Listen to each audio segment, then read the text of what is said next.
Yeah, another question from Mo. You said earlier this year that this is likely going to be your last year. And when a lot of athletes get towards the end of their career, they feel a different range of emotions. What emotions have you been feeling as you train and you get near the end of your career? Yeah, it's definitely been quite emotional the last couple of years. And as an athlete, you always want to go out there and do the best that you can. But the last 2 years, my body hasn't been allowing me to do what I needed to do in training, and that's the hardest thing. I think even myself, I take it for granted.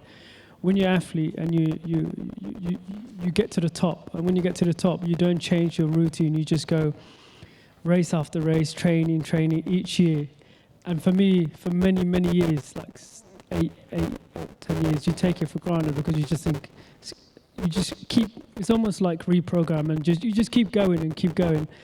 But now as you get older, that totally changes because your body, you can't do what you did or a couple of years ago when you get injured. And for me, that's been most frustrating because it's just like, well, nothing's changed. I've just been doing, but you can't do it because it happens. And last 2 years, it's definitely been tough. And again, as I said, even London last year, just week and a half out, getting injured was hard because I see my teammate, I see the guy I was training with and going well, and him finishing third, and you watching on telly going, but that's athletics.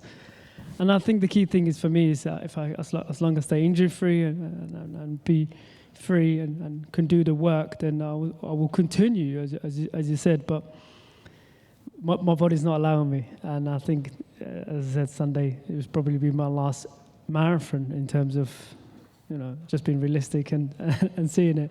It will be my last marathon. It won't be my last race, but in terms of marathon, I think London Marathon will be my last. And I started the mini marathon here, so for me, it'd be quite emotional because I remember 14 years old, I was here watching, great athletes going, they're running on Sunday, and you taking part in the mini marathon. So, and the support, the people when they come out in London, I think that would get to me.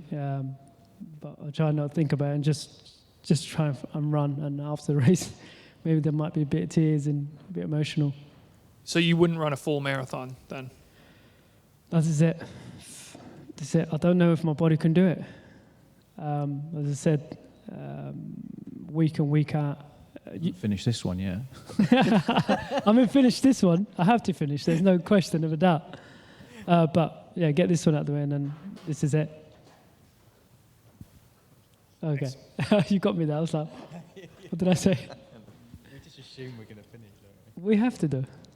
Yeah. So it's a good question. Whilst Emile was sat there, in terms of longevity, you two have stayed, at the peak of international performances. You're now Masters athletes, battling out for the Masters Championships at the weekend as well. What's your advice to Emile, and what's kept you coming back? You talk about the training, Mo. You talk about still putting the hard work in.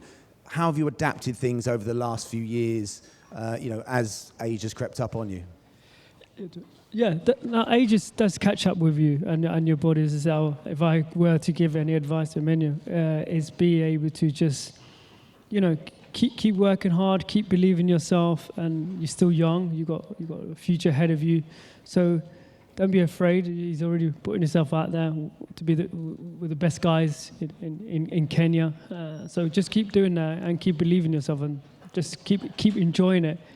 And don't take things for granted. That's what I would say myself. I think for many years I took stuff for granted, and just being able to think you could do it, and you keep doing it, but then you do get to a stage where the body's not allowing you. So just I'm sure he's got the right team behind him, and just keep enjoying it and live that moment.